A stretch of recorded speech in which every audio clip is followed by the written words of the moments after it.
Hello, everybody, and welcome back to Cure for the Common Game.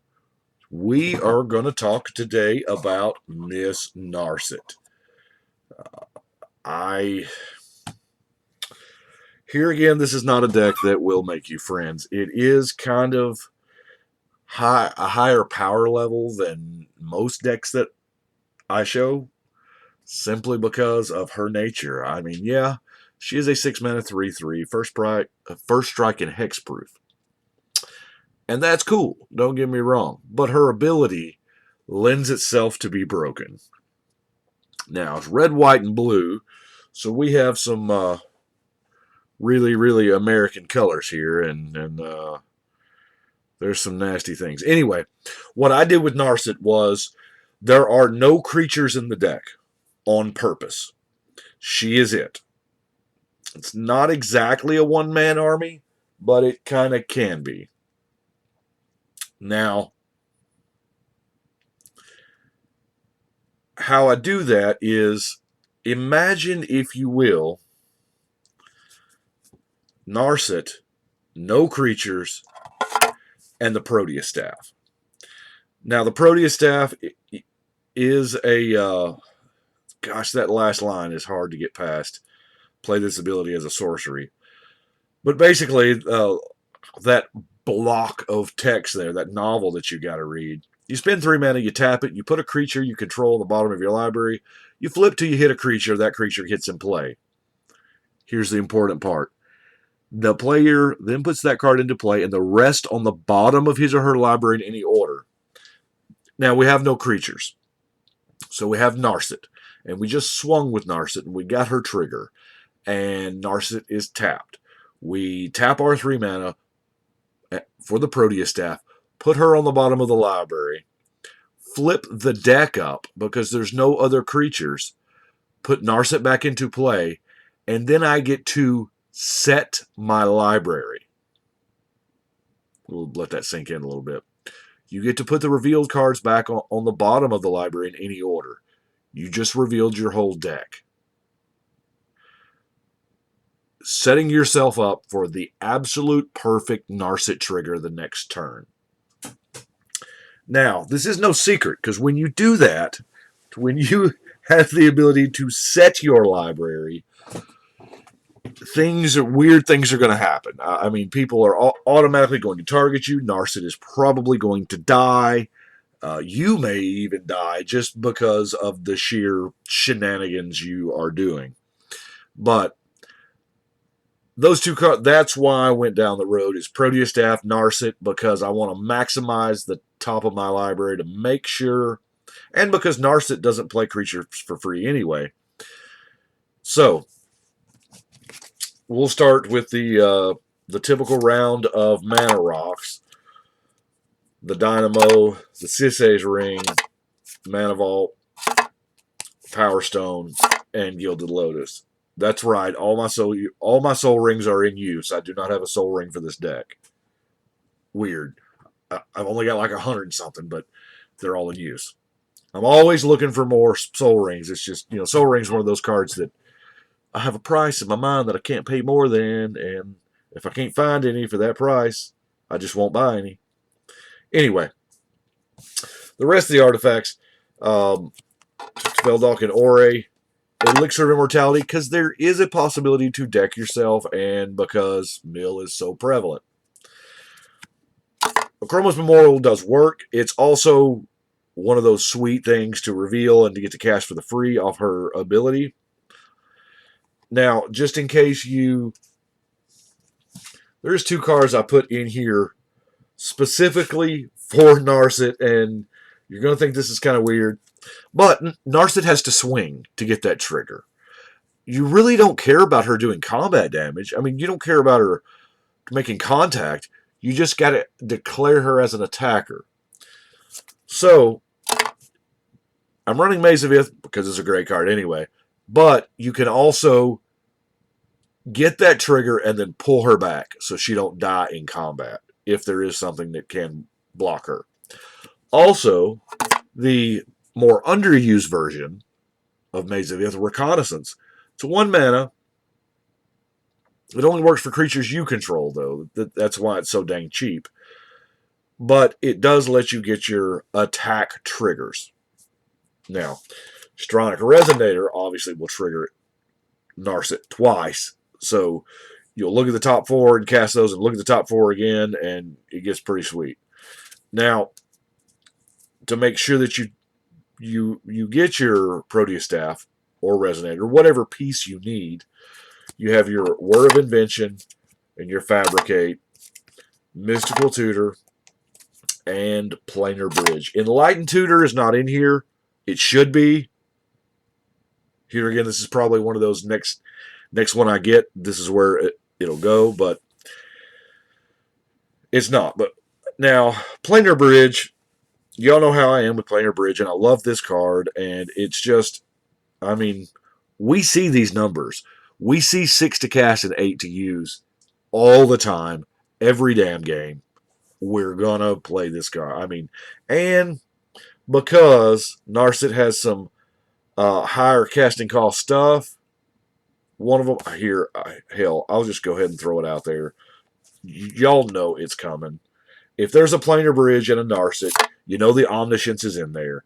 The Omniscience is the Lose Friends Quickly card. Nothing causes eye rolls quite like playing your shit for the free. So, and it is an excellent rip. Not really rare, because if you've set your library, your top 4 cards are probably going to be Omniscience, probably a Time Stretch, maybe a Storm Herd, Insurrection, Blatant Thievery, maybe.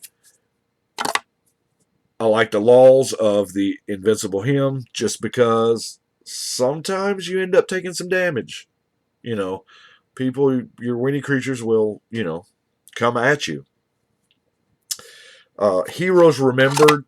Now, this is kind of tongue-in-cheek here. This is more or less a place marker. I'll find something I like. This is probably going to be where the Enlightened Tutor comes in at, to be honest with you. And a Monket gave us Approach.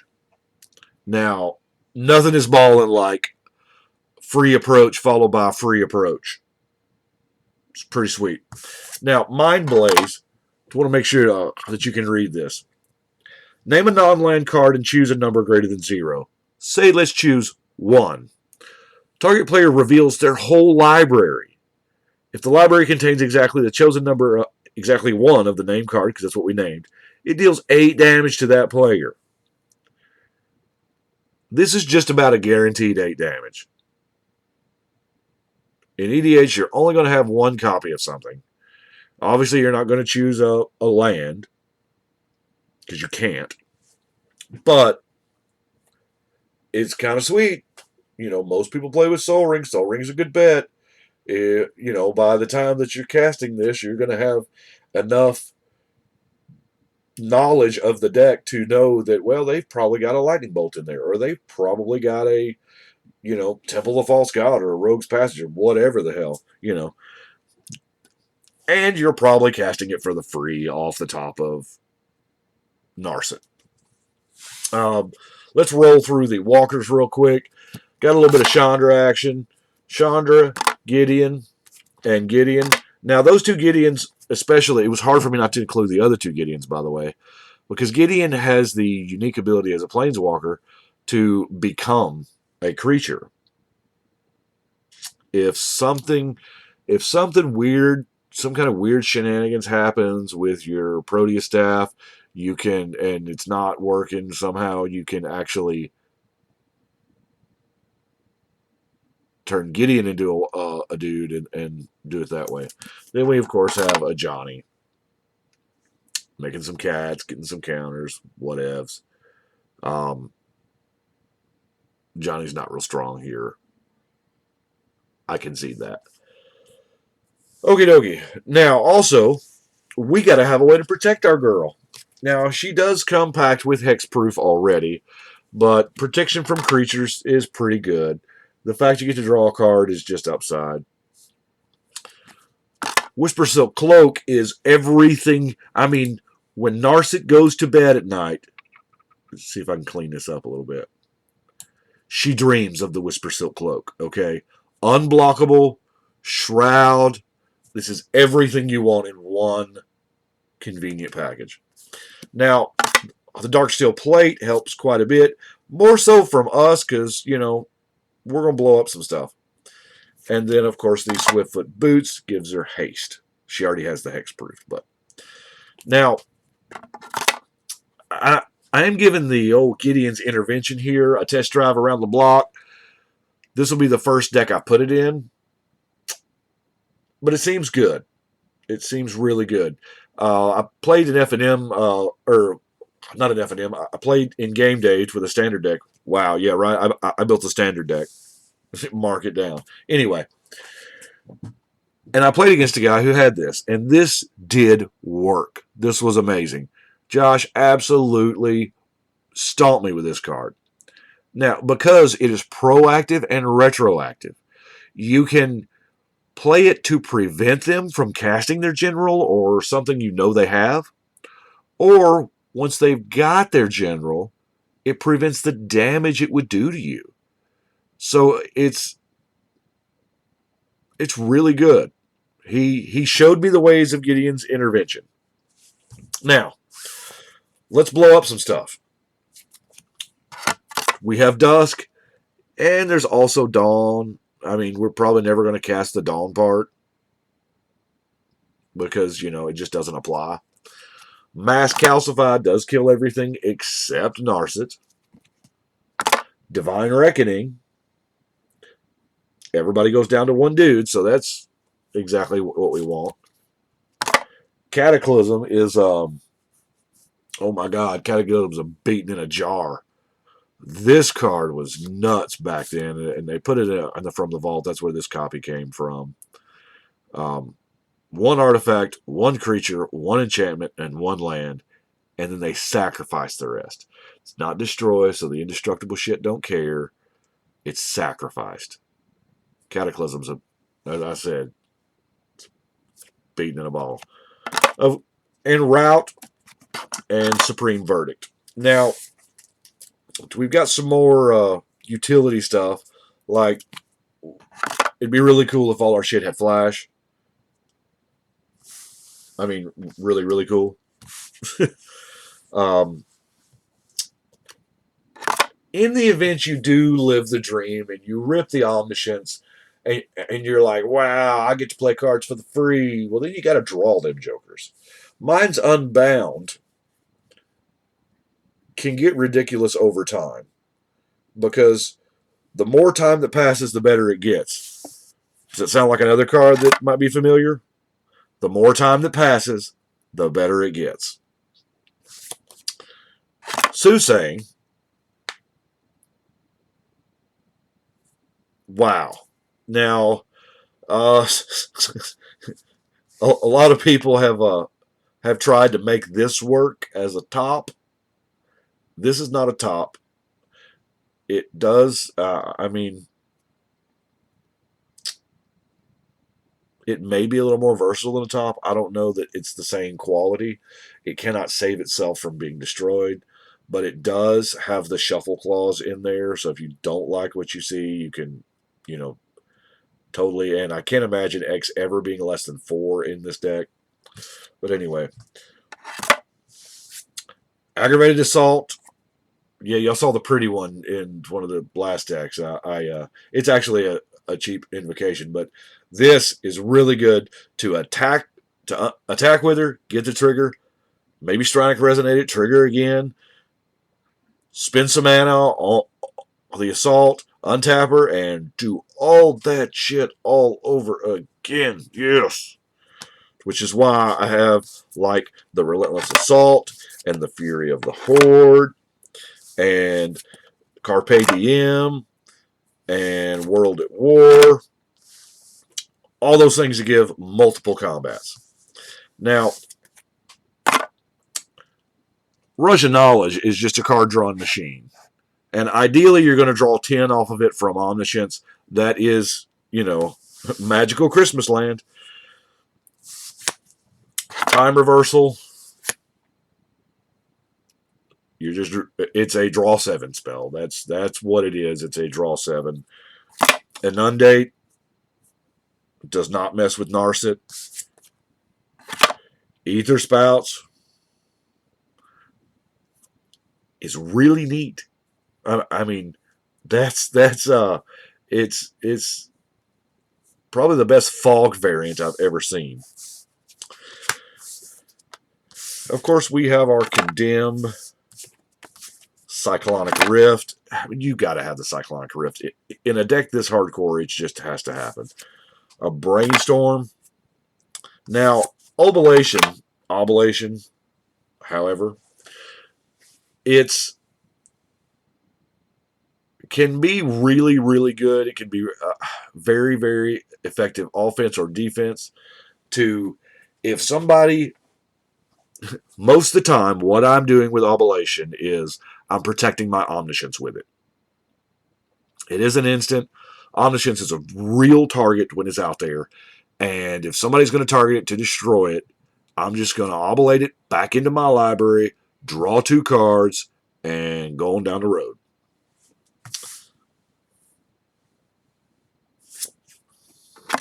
Savage Beating. Here again. Another one just to give a one-shot. Now, I'm trying out a couple cards here to untap all your stuff and to... This is a pacifism that I think needs. We all need to be aware of this because vehicles are a real thing. We still have to deal with Smuggler's Copter and Sky Sovereign and all of it. The Heart of Kirin. Heart of Kirin's a real deal. But this is a real thing. And it's... I don't know that it deserves to be in the deck. Maybe, maybe not. And, of course, whoa. Past in Flames is a remarkable sorcery. Now, keep in mind, I don't know. I'm not exactly certain on the interaction with Flashback and Omniscience. Because it says you may cast this card for its flashback cost. Now, Omniscience just says, I don't know, just to be honest with you. Not a judge, not a rules lawyer. I'm going to need somebody to tell me.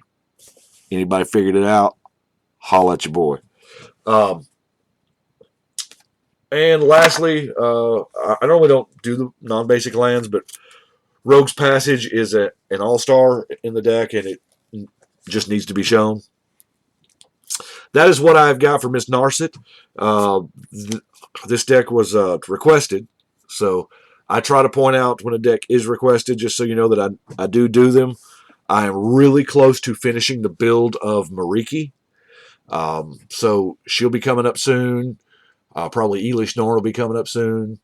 I might actually go through the gamut of the Praetors. I've already done the Genji, but I haven't done Sheoldred, it looks like. Anyway, I appreciate y'all watching, but right now it is time to shuffle and cut.